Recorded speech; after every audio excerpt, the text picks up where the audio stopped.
கழக தலைவர்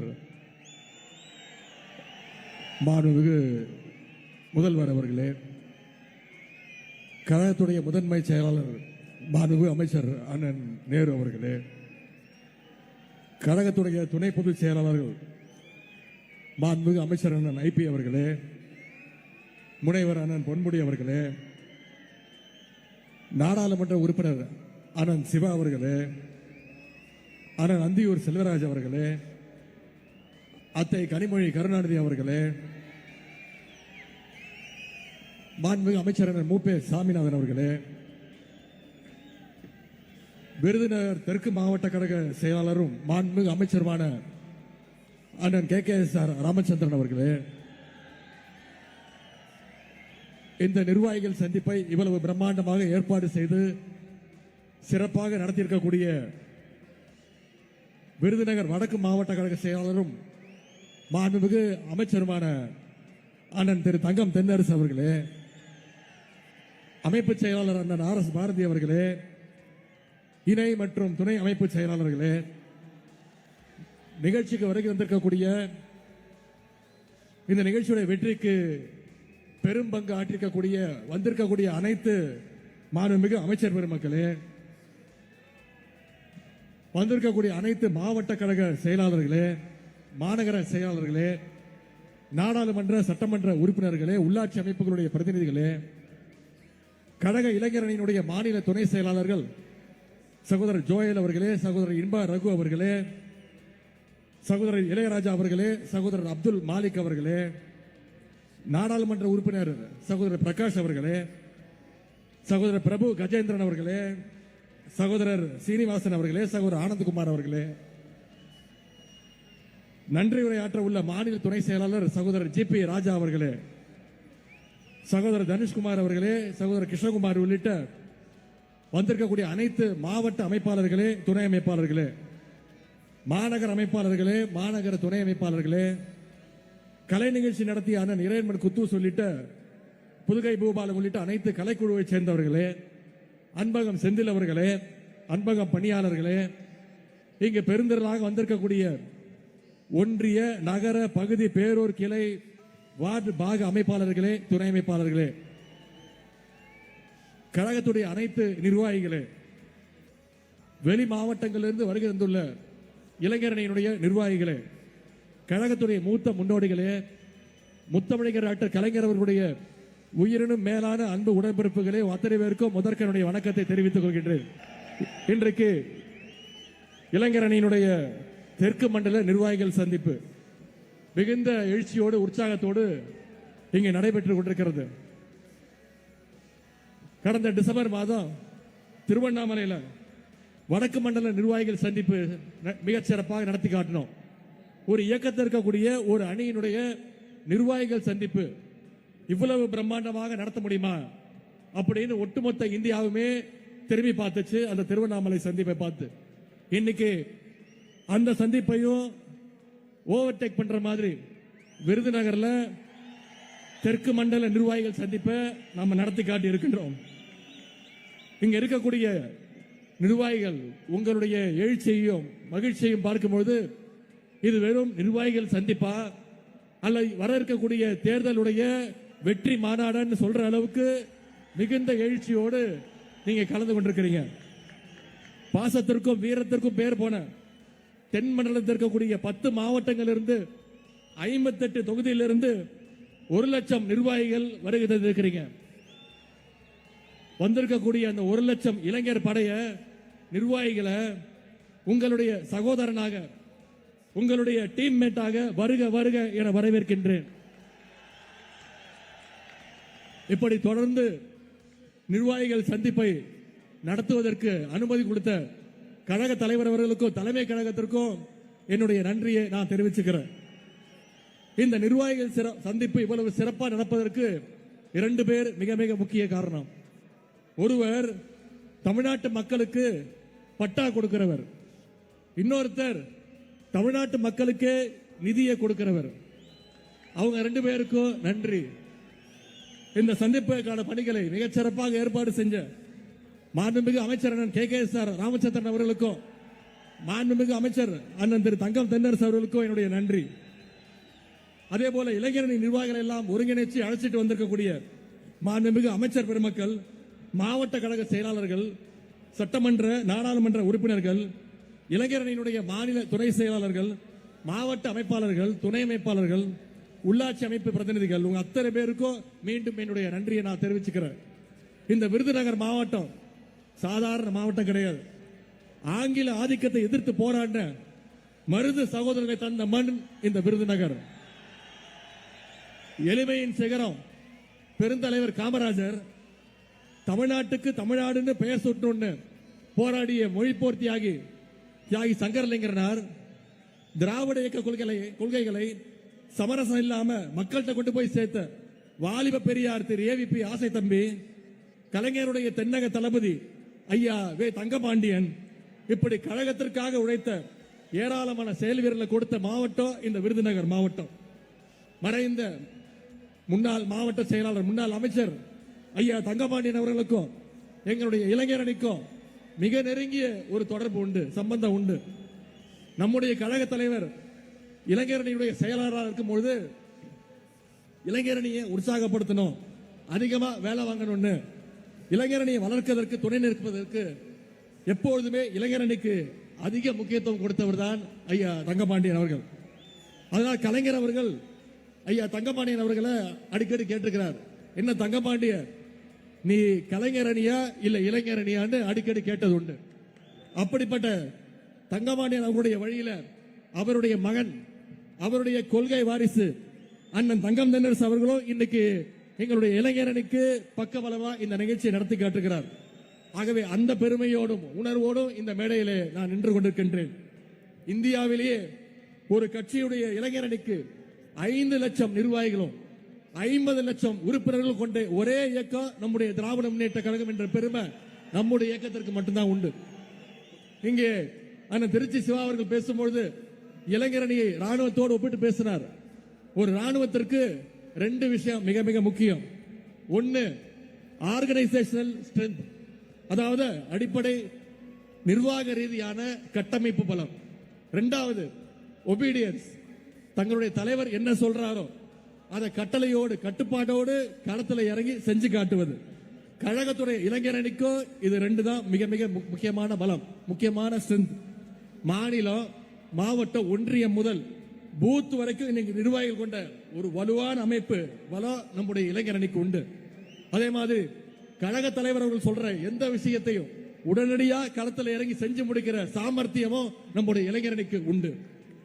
உதாரணத்துக்கு கடந்த 6 ஆண்டுகளை மட்டும் நீர்நிலைகளை தூர்வாடுறது, பொய்ப்பட்டி நிகழ்ச்சி மூலம் கழகத்துக்கு எதிரான அவதூறுகளுக்கு பதில் சொல்வது, சிறுபான்மையினர் நலன் காக்க சிஏஏ என்ஆர்சி சட்டத்திற்கு எதிர்த்தது, கொரோனா காலத்தில் மக்களுக்காக ஹெல்ப்லைன் துவங்கினது, மாணவர்களுடைய கல்வி உரிமை காக்க நீட் ஒழிப்பு உண்ணாவிரதம், தொகுதிதோறும் கலைஞர் நூலகங்கள், தொகுதிதோறும் பயிற்சி பாசறை கூட்டங்கள், 200க்கும் அதிகமான இளம் பேச்சாளர்கள் தேர்வு, வாசிப்பை மேம்படுத்த முத்தமிழறிஞர் பதிப்பகம், கழக வரலாற்றை எடுத்து சொல்ல முரசொலியில பாசறை பக்கம், கொள்கை உணர்வு ஊட்ட அறிவு திருவிழா, இப்படி கழக பணி, மக்கள் பணின்னு பல்வேறு முன்னெடுப்புகளை நம்முடைய இளைஞரணி செஞ்சு இன்னைக்கு தமிழ்நாட்டு மக்களுக்கு ஒரு பாதுகாப்பாக இருப்பது நம்முடைய இளைஞரணி.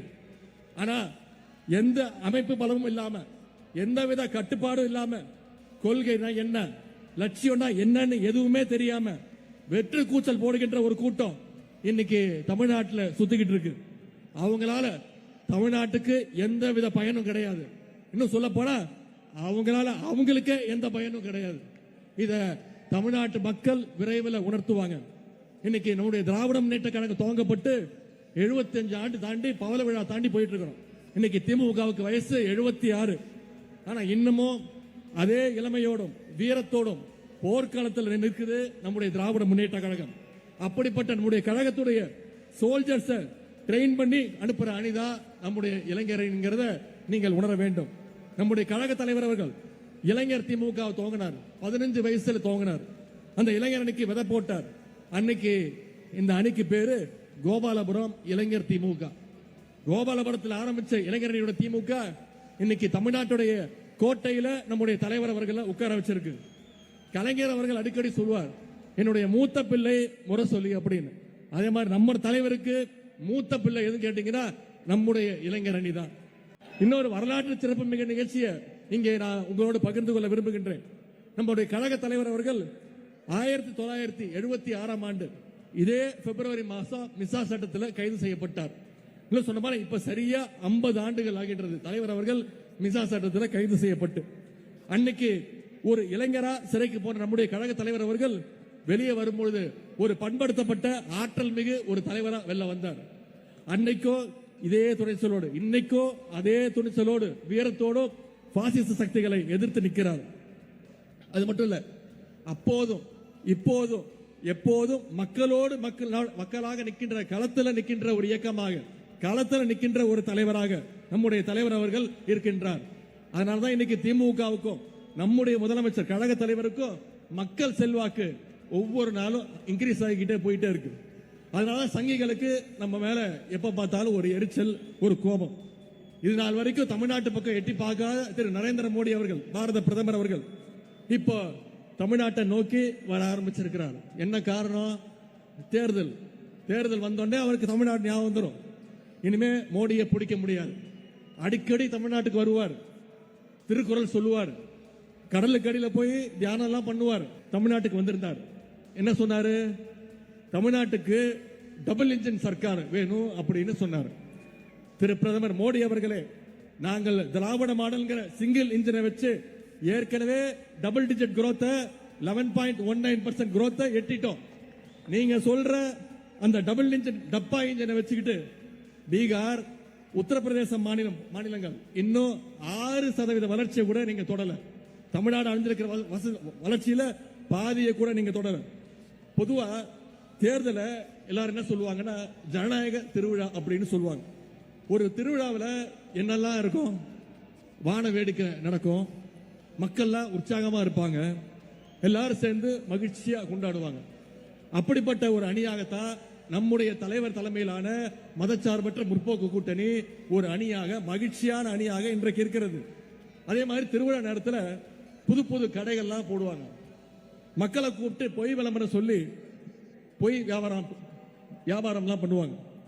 பலூன் எல்லாம் ஊதி குழந்தைங்களுக்கு எல்லாம் ஷோ காட்டுவாங்க. அது மாதிரி தான் இன்னைக்கு தேர்தல் வந்தோடனே தேர்தல் திருவிழானால தமிழ்நாட்டில் புதுசா கடை விரிக்க ஆரம்பிச்சிருக்கிறாங்க. எப்படி திருவிழா டைம்ல போட்ட கடையெல்லாம் திருவிழா முடிஞ்சோடனே எல்லாம் கடையெல்லாம் காண போயிடும். அதே மாதிரி இந்த தேர்தல் முடிஞ்சதும் அந்த கடை அனைத்தும் காலி ஆயிடும். ஆனா திராவிட முன்னேற்ற கழகம் தான் என்னைக்குமே மக்களோடு மக்களா நின்று இருக்கும். அது மட்டும் இல்ல, திருவிழா கூட்டத்தில் பிள்ளை பிடிக்கிற கோஷ்டி, பிக் பாக்கெட் அடிக்கிற கோஷ்டியும் உள்ள வருவாங்க. மிட்டாய் வாங்கி தர, ஐஸ்கிரீம் வாங்கி தர, சாக்லேட் வாங்கி தரேன்னு குழந்தைங்களை கடத்த பார்ப்பாங்க. இப்போ அதே மாதிரி ஆரம்பிச்சிருக்கிறாங்க. இப்போ ஈடு கேஸ்ல இருந்து நான் காப்பாத்துறேன், ஃபெரா கேஸ்ல இருந்து நான் உங்களை காப்பாத்துறேன், மெடிக்கல் காலேஜ் கேஸ் ஊழல் இருந்து நான் உங்களை காப்பாத்துறேன், சம்பந்தி டெண்டர் எடுத்த கேஸ நான் முடிச்சு தரேன். இப்படி கேஸையெல்லாம் காட்டி காட்டி இன்னைக்கு அடிமை கூட்டத்தை பாசிஸ்டுகள் தூக்கி இருக்காங்க. இந்த மிரட்டலுக்கெல்லாம் அடிமை அதிமுக பயப்படலாம். ஆனா திராவிட முன்னேற்ற கழகத்துடைய தொண்டை எந்த உருட்டல் மிரட்டலுக்கும் பயப்பட மாட்டான். ஏன்னா எங்களை வழிநடத்துறது முத்துவேல் கருணாநிதி ஸ்டாலின் என்ற மகத்தான ஒரு தலைவர். பாசிஸ்டுகள் எவ்வளவு முயற்சி செஞ்சாலும் சரி, தமிழ்நாடு என்னைக்குமே உங்க கையில சிக்காது.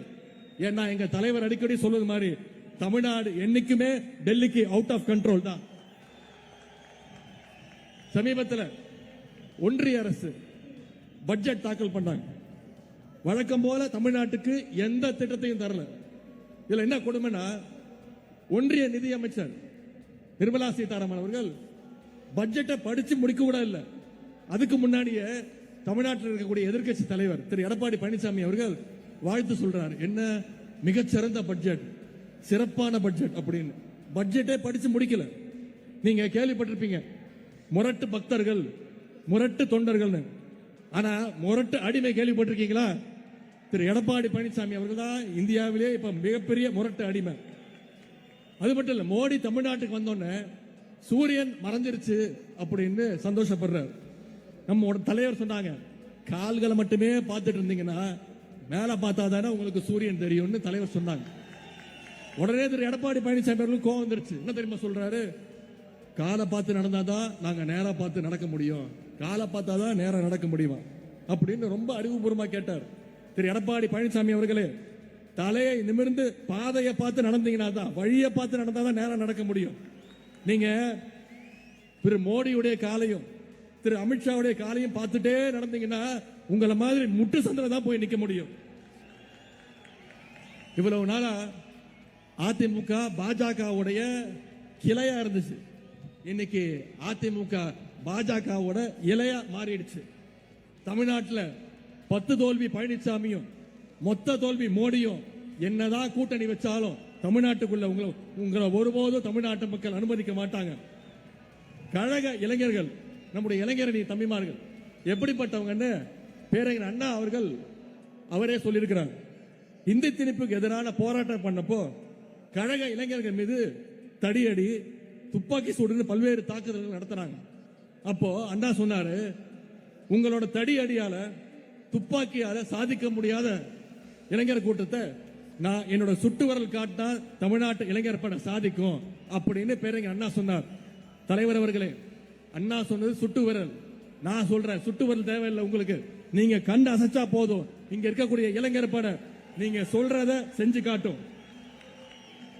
பாசிஸ்டுகள் இருந்து தமிழ்நாட்டையும் தமிழ் மக்களையும் எந்நேரம் காப்பாற்றுறதுக்கு திராவிட முன்னேற்ற கழகத்துடைய இளைஞரணி தயாராக இருக்கும். கழக தலைவர்களுக்கு இந்த நேரத்தில் மீண்டும் ஒரு வேண்டுகோள். இளைஞரணியினர் நாம களத்துல உழைச்சோம்னா அதற்கான அங்கீகாரத்தை நிச்சயம் கழக தலைவர்கள் கொடுப்பாங்க. மெயின் கேம் ஆடுறதுக்கு முன்னாடி பிராக்டிஸ் பண்ணுவாங்க. அதுதான் கழகத்துடைய இளைஞரணி. நிச்சயம் தலைவர் அவர்கள் அந்த அங்கீகாரத்தை நமக்கு கொடுப்பாங்க. உங்க சார்பில் ஏற்கனவே கோரிக்கை வச்ச வர்ற சட்டமன்ற தேர்தலில் தலைவர் அவர்களும் தலைமை கழகமும் இளைஞர்களுக்கு நிறைய வாய்ப்பு கொடுக்கணும் சட்டமன்ற தேர்தல் ஒரு கோரிக்கை வச்ச. நிச்சயம் தலைவர் அவர்கள் அந்த வாய்ப்பு பண்ணி கொடுப்பாரு நம்பிக்கை எங்களுக்கு இருக்கு. கழக தலைவர் அவர்கள் நமக்கு ஒரு டார்கெட் கொடுத்திருக்கிறாங்க. 200 தொகுதியில குறைஞ்சது 200 தொகுதியில திராவிட முன்னேற்ற கழகம் ஜெயிச்சு காட்டணும். 200 பத்தாது, 200க்கும் அதிகமான தொகுதிகளில் நம்முடைய அணி வெற்றி பெற்றாக வேண்டும். குறிப்பா இந்த தெற்கு மண்டலத்தில் இருக்கக்கூடிய 58 சட்டமன்ற தொகுதிகளையும் திராவிட முன்னேற்ற கழகம் வெற்றி பெற்றாக வேண்டும். அதற்கு வந்திருக்கக்கூடிய இளைஞரணி நிர்வாகிகள் நீங்க ஒவ்வொருத்தரும் மிக மிக கடுமையா உழைக்கணும். நம்ம கிட்ட கொள்கைகள் இருக்கு, அரசுடைய சாதனைகள் சொல்ல இருக்கு. விடியல் பயண திட்டம், முதலமைச்சருடைய காலை உணவு திட்டம், புதுமை பெண் திட்டம், தமிழ் புதல்வன் திட்டம், நான் முதல்வன் திட்டம், 2 லட்சம் இளைஞர்களுக்கு வேலை வாய்ப்பு கொடுத்திருக்கிறோம். இப்ப 10 லட்சம் இளைஞர்களுக்கு லேப்டாப் கொடுத்துட்டு இருக்காரு நம்முடைய முதலமைச்சர் அவர்கள். 100க்கும் அதிகமான விளையாட்டு வீரர்களுக்கு முதன்முறையாக அரசு வேலை வாய்ப்பு கொடுத்திருக்கிறோம். எல்லாத்துக்கும் மேல 1,30,00,000 மகளிருக்கு கலைஞர் மகளிர் உரிமை தொகை கொடுத்திருக்கிறோம். மக்களுக்கு இப்படி அடுக்கடுக்கான திட்டங்களை நம்முடைய தலைவர் செஞ்சு கொடுத்திருக்கிறார். இவ்வளவு சாதனைகளை செஞ்சுட்டு நாம இன்னைக்கு தைரியமா மக்களை சந்திக்கிறதுக்கு தயாரா இருக்கோம். மற்றவங்க மாதிரி வீட்டுக்குள்ள போய் தூங்கிட்டு மாசத்துக்கு ஒரு வாட்டி வெளியில வந்து மூஞ்ச மூடிட்டு திருட்டுத்தனமா டெல்லிக்கு போய் சுத்துற தலைவர் கிடையாது நம்முடைய தலைவர். நீங்க வந்திருக்கக்கூடிய இளைஞரணி நிர்வாகிகள் மக்களை சந்திச்சு நம்முடைய சாதனைகளை எடுத்து சொல்லுங்க. இளைஞரணியுடைய திராவிட மாடல் அரசுடைய பிராண்ட் அம்பாசிடர் தூதுவர்களாக நீங்க மக்கள்கிட்ட போய் சேர வேண்டும். இன்னும் தேர்தலுக்கு சரியாக 60 நாட்கள் தான் இருக்குது. இந்த 60 நாட்களும் நீங்க ஒவ்வொருவரும் மக்களை சந்திச்சு நம்முடைய பிரச்சாரத்தை மேற்கொள்ள வேண்டும். நம்முடைய திராவிட மாடல் அரசு, நம்முடைய கழக தலைவர் அவர்கள் ஏன் மீண்டும் முதலமைச்சர் அமரணுன்ற பிரச்சாரத்தை நீங்க மக்கள்கிட்ட கொண்டு போய் சேர்க்க வேண்டும். மக்களிடம் செல், மக்களோடு வாழ், மக்களிடமிருந்து கற்றுக்கொள்ளே பேரறிஞர் அண்ணா அவர்கள் நமக்கு சொன்னார். அந்த வகையில நம்முடைய முதலமைச்சர் அவர்கள் ஒவ்வொரு நாளும் மக்களை சந்திச்சுட்டு இருக்கிறார். மக்களோடு மக்களாக வாழ்ந்து அவங்களுக்கான திட்டங்களை கொடுத்துட்டு இருக்கிறார். ஆனா இன்னைக்கு சில பேர் மக்களை கண்டாலே தெரிச்சு ஓடுறாங்க. தூக்கத்திலிருந்து எந்திரிச்சு வந்து இப்ப கண்டதையும் வளரிட்டு இருக்கிறாங்க. இங்க இருக்கக்கூடிய லட்சக்கணக்கான இளைஞர்கள் தம்பிமார்கள் உங்கள் சார்பா நான் சொல்றேன், எங்களுடைய உதயசூரியன் சின்னங்கிறது சும்மா ஏதோ செவுத்தில் எழுதுற சின்னம் கிடையாது. கழக உடன்பிறப்புகள் ஒவ்வொருத்தருடைய இதயத்திலையும் ரத்தத்திலையும் ஊறி போன சின்னம் உதயசூரியன். அண்ணா கண்டெடுத்த சின்னம் உதயசூரியன். கலைஞர் காட்டி காத்த சின்னம் உதயசூரியன். தலைவர் அவர்களால் வெற்றியை மட்டுமே பெற்றுக் கொண்டிருக்கக்கூடிய சின்னம் நம்முடைய சின்னம் உதயசூரியன். உயிர் போனால் போகுமே தவிர உதயசூரியன் சின்னம் எங்களை விட்டு போகாது. ஆகவே அரசியல் அறிவே இல்லாத சில அட்டைகள் என்னதான் உளர்னாலும் புலம்புனாலும் களத்தில் நின்று ஜெயிக்க போற கட்சி உதயசூரியன் சின்னம் தான், நம்முடைய கழக தலைவர் அவர்கள் தான். இன்னைக்கு பிப்ரவரி 7ஆம் தேதி 5 ஆண்டுகளுக்கு முன்பு மே 7ஆம் நாள் நம்முடைய கழக தலைவர் அவர்கள் தமிழ்நாட்டின் முதலமைச்சராக உறுதிமொழி எடுத்தாங்க. மீண்டும் நம்முடைய தலைவர் அவர்கள் முத்துவேல் கருணாநிதி ஸ்டாலின் எனும் நான் என்ற அந்த குரல் மீண்டும் வருகின்ற மே மாசம் ஒழிச்சிட வேண்டும். அதற்கு இளைஞரணி நிர்வாகிகள் தம்பிமார்கள் நீங்க அத்தனை பேரும் அதிக அளவில் உழைப்பை கொட்ட வேண்டும்.